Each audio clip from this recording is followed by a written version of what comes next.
қайғылы телесерджилер хаберлер вақыты студияда мен Фатиме Сейдаметова чалышам шымдыки саатқа бойле малюмат. Қырымда улу ватан женкі башланғаны еле бағлы хатыра тедбірлер олып кечті. Кезлевде юз берген янгынның нәтижелері экі зарар көргені тедавелемек үшін Ахмезжит хастаханесіне еткізділер. Байтақта ең бұйық микрорайон құручылығына азырлану девам етмекте. Стрелковая соқағында невбетеки мескен евдемонтаж етіле. Қырым пляжларында қара алтын, Гурзуф этрafында ялыға далғалар иле ермай қалымтылары ташланды. Бұл ведегер левқаларыны бізім яйнымызда сейір етініз.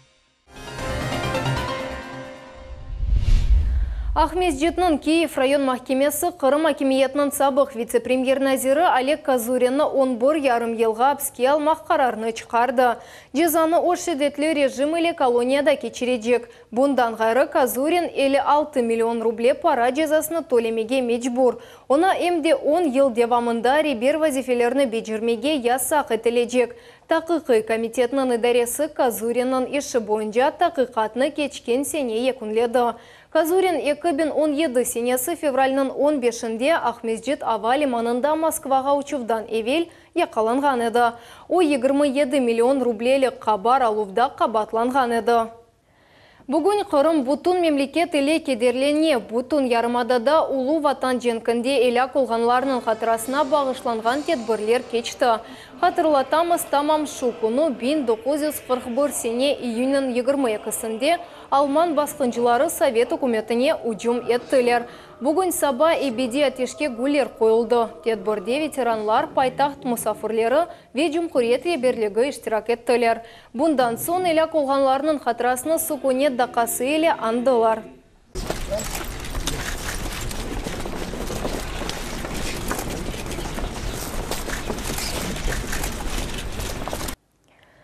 Ақықы мақсус эффектлер көреш фашистлер ве женг. Бұл вақалар арасында ер вақыт севгі үшін ер бар. Женг девірінде олған екі севданын икаясы. Сердца в конверте адлы саналаштыруф реконструкцияның элементлері де бар. Саналаштыруф Ахмезжит янында әрлешкен сарайлы қият көйінде тешкіл етілді. Женг мөйтіне емде мұғберіміз Айше Шулакова далды. Шенлік ве ойынларыны бомба сеслері тоқтатты. Мектепте мезунлар ақшамы бұ яшларының қатыраларында женг башланғаны кібі қалды. Санада сердце конверті қалды саналаштыруф. Бұл кее эки севда Никита де Марина ақында. Сабық талебелердің уч көше мектеплерінде ифаде етілген севга ақында саналаштыруф. Олар мезунлар балындан сон айрылдылар. Выходим на фронт, Никита становится лейтенантом, я иду как военная медсестра. И на протяжении всей войны мы ведем переписку, но не можем встретиться, потому что вот просто по пятам за друг другом идем, но никак не можем увидеться. И вследствие чего Никита трагически погибает в Берлине, а я остаюсь одна. Но наша любовь, она идет через всю войну. Сталинград, Киев, Варшава, ве Берлин. Икеянын қараманлары иле сержилер санки улу ватан женкі дәвірне далдылар. Олар арби әрекетлерге кой ве шерлер ишғал етілуінің шатлары олдылар. Германская армия обеспечит вам свободную жизнь.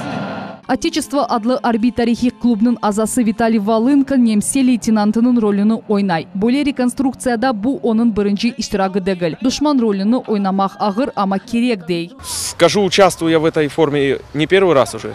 Первый раз было страшно, конечно. Да. Эти крики людей на заднем фоне, дети плачут, мурашки по коже идут. Артистлерінің ұсталығы себебінден сержилер қараманлары чун жан юректен қасеветленділер. Чоқусылары көз яшларыны тұтып оламадылар. Подобные мероприятия всегда затрагивают до глубины души, тем более, когда это связано с таким событием. На самом деле очень классно, здорово, интересно. Очень пробирает прям до самого сердца, до глубины души. Действительно, очень хорошо это сделали, очень реалистично. Bu hikaye bediği uydurma, lakin böyle kıbı vakalar gerçekten de çok oldu. 5. asker cenkte ilak oldu. Çoğusular evlerine kaytıp olamadılar. Без памяти истории, без памяти тех страшных минут, которые происходили 77 лет назад, нельзя нормально воспитать детей и патриотов. Мы действительно постарались максимально привлечь. Были разосланы треугольнички военные, порядка 10 тысяч. Было оповещение большое через средства массовой информации о данном мероприятии. Ну и видим, сегодня очень много молодежи, детей принимает участие, что немаловажно. Именно для них, для будущих поколений это и делается. Никто не забыт, ничто не забыто. Акъярда да улуу ватан жеңгінде элак олғанларның хатырасыны андылар. Акъярның Карамани Мудафа мемориалының янында чырақлар якылды. Караман шерінде улуу ватан жеңгі саба учны 10 учдақа кешкенде башланды. Бу фашистлер Совет Бірлігіне уджум етмектен 45 даққа эртеже. Акцияның иштиракчылары Графская пристань янындан денизге кягыттан yapılған арзу гемичиклерни yoladылар. Бу адет да жеңтен эвел башланган еді. Мына бүгүнде акъярлылар оны күтелер. Я пришел в 4 утра, чтобы запустить этот кораблик, чтобы почтить память. Потому что это в первую очередь память и должны передаваться из поколения в поколение. Также своим детям, правнукам, правнукам, чтобы не забывали, главное не забывали. Женг миллионларча инсанларның аятларында аджи из калдырды. Хатыр акциялар азатлық ве барышық насыл етіп қазанылғаныны көстерелер. Айша Шулакова, Рамазан Аливапов, Миллет үчүн. Бенлерде хатыра чырақлары, кеченлері Қырым полислері улу ватан женкінде эляк олғанларының хатырасыны андылар. Тедбір завтра была война серлевалы акция черчевесінде кечірілді. Хатыраны сукунетда қасы елі андылар. Бұндан сон колонна Ахмезжетіні азат еткен танқа yol алды. Анда ұқу қорчалайджилар гуллерні ве янаятқан чырақларны қойдылар. Бойле хатыра тедбірлер тек Ахмезжетте дегілді. Ичкі ішлер нәзірлігінің епсі территориаль бөлгелерінде кечті. Яқылған чырақлар бағышланған тағдир için ватан қорчалайджиларына тешекүрлер тымсалы сайла. Русия Мудафа назирлігі улу ватан женкнын бұрынжы еларында Қырым татарының жесареті ақында весиқаны нешір етті. Сырлары açылған весиқалар Ялта Сакинның жесаретіні тасвир еті. Бұ кенже сержант Саид Усейновның ақта малюмат ресми сайтта нешір етілген. Весиқада языла ки командир Усейнов селяйле бір озу қалды. Қалғанларға душманның қырыжы авиациясы çalışmaға бермеді. Усейнов бір озу уч немсе танкны іштен чықарды. Усейновның бөлгесі Киев Арби округның 4-ші ордусы 55-ші Атув дивизияның теркібіне кіре еді. Бұ орду Гитлер Алманияның ұжымыны бұрынжелер сырасында қаршылады. Өз жесареті үшін Қырым Сакені Қызыл Байрақ ордені еле тағдирленген еді. Бүгін эрменилер, урумлар ве булғарларының сұрғын етілген ерлерінде эляк олғанларының хатырасыны андылар. 1944 сенесі июнның 24-інде милли алеметке көре, ярым ададан бұ уч халқының 37 бенден зияде векілні мечбур етіп сұрғын еттілер. Бүгін Ахмезжетте маттем митинг олып кечті. Оның кетішатында Жумхуриетінің әрбір милли мединетлері векілері сұрғынды құрбанларына бедесіне гулерні қойдылар ве хатыраны сукунет дақасынен андылар. Сегодня, вне зависимости от национальности вероисповедания, нашим комитетом уделяется большое внимание в обустройстве депортированных народов, традиции, культуры сохранения этих народов. Совместно у нас проводятся как памятные мероприятия, так и праздничные мероприятия, без исключения. Таким образом, мы и сегодня в рамках указа президента о реабилитации народов планомерно, поэтапно также выполняем все те основные части, которые заложены в этом указе, а именно полное восстановление прав народов, проживающих сегодня в Республике Крым. Ахмезжетінің Стрелковая қасабасында қанунсыз құрылған биналар еқылуы девам етте. Бұ территорияда енді 20-ден зияде бина еқылды. Кележек вақытта о ерде Крымская роза деген яны мескен комплекс пейда олajaq. Тәфсилатлар еле Султания Ситакаева. Ағыр техника ось ішіні башлады. Тыртыр экскаватор құрылған темеліні боза. Бұларны эпісіні сайып 12 ел девамында қорып етіштірді. Бу дамартада сейітовларда 2006 сенесі ерлешті. Топрақ дамартаны Украина деверінде қануни шекілде алмаға имкансыз еді. Газсыз, светсіз, сусыз ве бір весиқасыз цоколь қатны қорып темелге кечтелер. Шымды Юнус Сейітов құрдыры женен аңлашты. Инвестор алдатмады ве мади ярдым айырды. Мне компенсировали часть затрат, которые я здесь вложил. Не 100% получилось. слава Богу, Аллаха шкур, как бы хоть что-то компенсировали, что-то получилось возвратить. Bu ise ikinci kuruluş mında da sayıp maddi yardımını elde ettim. Endi olar kiraga alıngan kvartiralarını unutup resmi şekilde toprak alacaklar ve evler kuracaklar. Одно строение было оценено 189 тысяч, второе строение сумму более чем 600 тысяч. То, что сейчас будет демонтироваться, как раз это фундамент на 600 тысяч оценка. Общая сумма выплат уже перевалила далеко за 20 миллионов рублей. При этом, как я уже говорил в своих предыдущих интервью, есть семьи, которые уже живут или в наших новых квартирах, или получили возможность приобрести себе новое жилье благодаря нам, в общем-то, благодаря тому, что мы активно работаем непосредственно с самими людьми. Bu toprakның kanuni sahibi buyuk investor. O endi 11.000 aile için buyuk mikrorayon kurup başladı. Krımskaya Роза mesken kompleksinen beraber bala bahçalar, mektepler ve sport kompleks peyda olacak. Султанис Такаева, Эрвин Эмиралиев, Millet için. Янгын нәтижесінде зарар көргенлер сан авиация ярдымынен Ахмездетеке янық мерkezine кетірілді. Туневын кезлевде Арсенал мұсафырханесінде янгын юз берді. Тиби хадимлерінің ярдымы алмақ үшін 5 инсан мұраджат еттілер. Олардан екісі бойық зарар көрмейіп, амбулатор тедавилев кечелер. Тәфсилатлар София Шукурованың левхасында.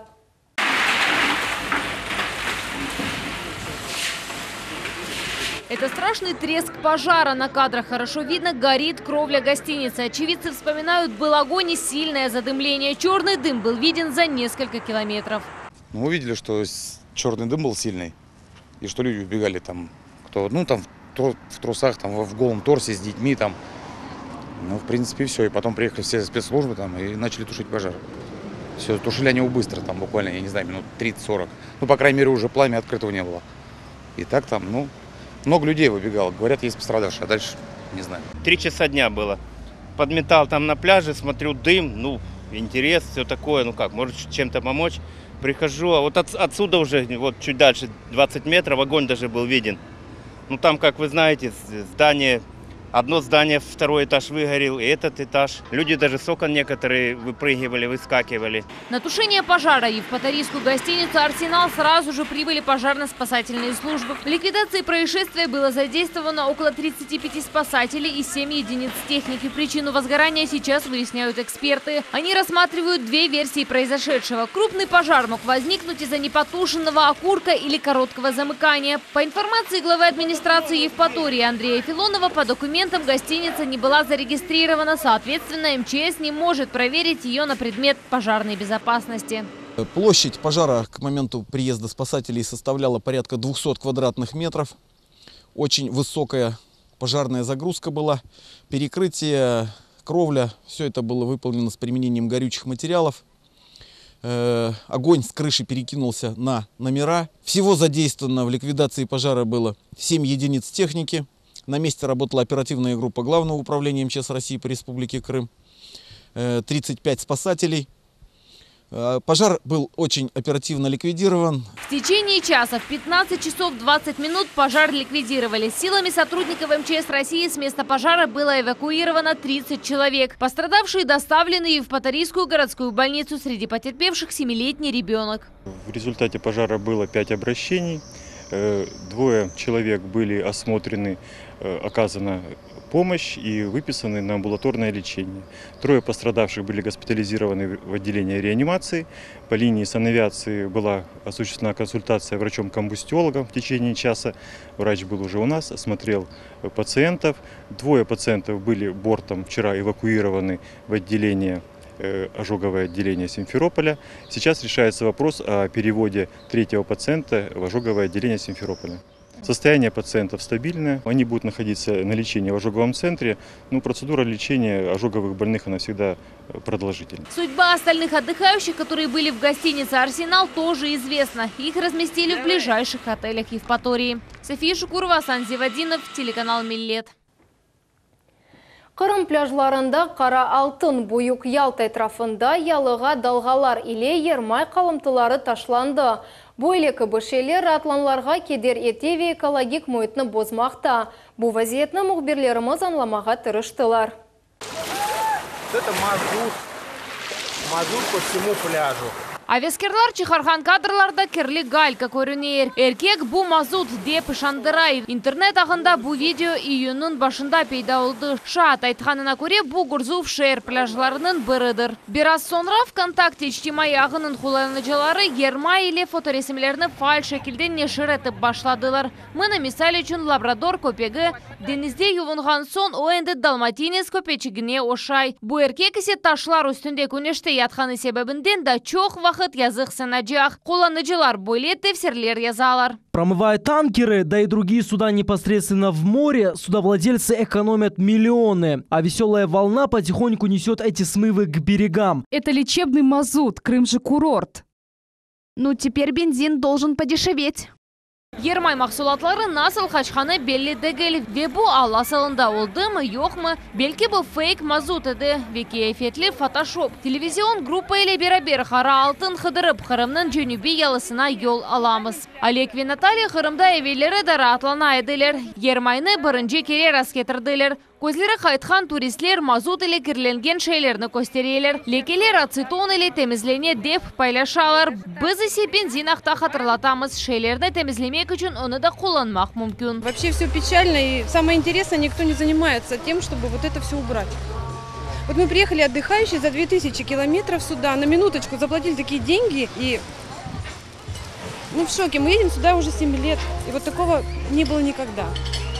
Ekologik meseleyle birinci olarak volontörler küreşip başladılar. Bir kaç insandan ibaret olan gruppalar plajdan kirli galkanı cıyıştırdılar. Biraz sonra şehir hakimiyeti de koşuldu. İyunun 14'ünde ise her şey cıyıştırıldı. Plaj temiz dep esabat verdiler. На сегодняшний день мазута нету. Было у нас по остаточному явлению, попал. Основное пятно после шторма принесло с нейтральных вод. Это мое предположение. После появления мазута ликвидировано было сразу же спасателями, сотрудниками МУПов. Собрано со всех карт пляжей на Гурзуф-Тироган 4,5 ведра гальки, которая была испачкана мазутом. Şehir başına bizden merkezi plajda kezinmek tavsiye ettiğimiz plaj sakçısı ile uçumuz her şeyini bakıp başlayımız. Bir kaç metrini geçken son kırgı galkanı tapamız. Вы, получается, должны контролировать чистоту на пляже или что? Мы ее поддерживаем, но видите, мазут как бы... Кто-то наступил, разнес. Дальше. Pляжlar bir günde 3 kere cıyıştırılğanına bakmadan plaj koruyucuları aytalar ki dalgalar kemerde mazutunu getiriyorlar. Ratlanğanlarga mazut көрсетiniz, haber etiniz dep rica etiler. Fevkalade vaziyet nazirligi bergen malumatlarga göre Kara denizge Yermay tükülüvü ile hiçbir teknologik mesele sonki vakit olğanı yok. Turistler öz fikirleri ile paylaşarlar. Какой-то недобросовестный судовладелец взял и слил под слане воеводы, это вот остатки от судового топлива, когда вот у судна, они просто где-то слили это все, а это сюда просто волнами нанесло. Tefsir almak için biz Rospotrebnadzor idaresine müracaat ettik. İyunun 8 günü mütehassıslar ret geçirgenleri belli oldu. Onun neticesinde Gurzuf, Atradnay ve Yaltayın turist plajlarında Yermay mahsulatları tapılğanı anık oldu. Bu delil boyunca memuri uzuq bozuluğu haqda cinayi iş açıldı. Şimdi tahqiqat geçiriliyor. Artsaq Asyanova, Safiya Shukurova, Alisher Alimov, Millet телеканалы. Гарби күтлеви малюмат васталарында Русияге қаршы пропаганда тамам бойле серлевалы матбуат конференциях мезжетте олып кечті. Четел күтлеви матбуат васталары дешетлі Русия қындалевхалар ве мақалелер иле толу. Матбуациясында бу ара бозылуы бір қач ел девам етмекте. Саясетшінаслар ве тарихчилер бу меселінің чезілуі насыл көрелер. Никогда такого накала еще не было на самом-то деле. То, что писали о России, о Советском Союзе, о русских в годы Холодной войны, ну, во всяком случае, по объему, по количеству материалов, не идет ни в какое сравнение с нынешним валом постоянных статей, сюжетов о России. То есть не мы начали это, но мы вынуждены отвечать. И, кстати, нам вот здесь, в Крыму, отвечать-то каким образом нужно? И каким образом мы это делаем? Ведь к нам же приезжают и иностранные журналисты в том числе. Другое дело, что, возвращаясь к себе домой, они не всегда могут эти материалы опубликовать. Қырым малиен әзірлігінде гражданлар үшін бюджет адлы ярышның нәтижелері чықарылды. Оның популярлығы ел-елдан епартта. Ярым адамызда конкурс үшін жекере өткерілі. Бұл сене номинациялар вештиракчелер да ачық олды. Бұл мектеп талебелері студентлер нефақажилар. Гражданлар үшін бюджет ачық хакимиет лейхалары арасында мұйымгер ала. Оның эсас мақсады әлінің малие саватлылығыны юкселтмек. Мы будем с каждым годом вводить новые номинации для того, чтобы как можно большее количество людей привлечь к участию в конкурсе. И наших победителей мы направляем на всероссийский конкурс. В прошлом году мы тоже направляли, к сожалению, не заняли пока еще никакого призового места. Но мы очень надеемся, что в этом году уже наши участники, очень много интересных действительно проектов, и будут победители обязательно в этом году на всероссийском уровне. Татақарда Ширина Ведария Кучеренко бюджет квест адлы номинацияда ғалибе қазандылар. Олар кележек малиежелер, лейханы екі автаға яқын азырладылар. Цель этой игры заключается в умении и применении своих знаний в расчетах бюджета семьи, как микроячейки всего общества. Применение расчетов и правильности, сбалансированности расчетов доходов своей семьи, бюджета своей семьи. Мусульманларға рухия жиеттен меслиат беруф. Қырым мусульманлар дини даресы илми амили семинарлар кечірілі вақта хабер еті. Тедбір мусульманларға рухи ярдым көстерген бірлешмесінің Қырым векілігі açılmasına бағышлана. Бойле семинар Қырым рухиятчылары için өткерілі. Мерасим июльнің 2-сінде саба саат 9:30-тан ақшам саат 18-не қадар девам етежек. Тедбірнің кечірілі адресі Ахмездит шерінің Клара Цеткин соқағы 34 Сейтсетар оқув комплексі. Июльнің учынден башлап имамлар ве медресе ocалары үшін ихтисас көтерілі курслар башланacak. Олар Ахмездитеки Менделеева соқағы 5 адресі бойынша, яғни Қырым Татар Девлет академик музыкалы драма театры бинасында кечірілежек. Тәфсилатлы малюматны Қырым мұсылманлар дини идаресінің ресми сайтында алмақ мүмкін. Шымдылық бұл эпсі малюмат саат 21:30-та секележек хаберлер информацион программасының Нариман Тарсинова или қачырманыз. Көрішмек өзіре сақлықнен қалыныз.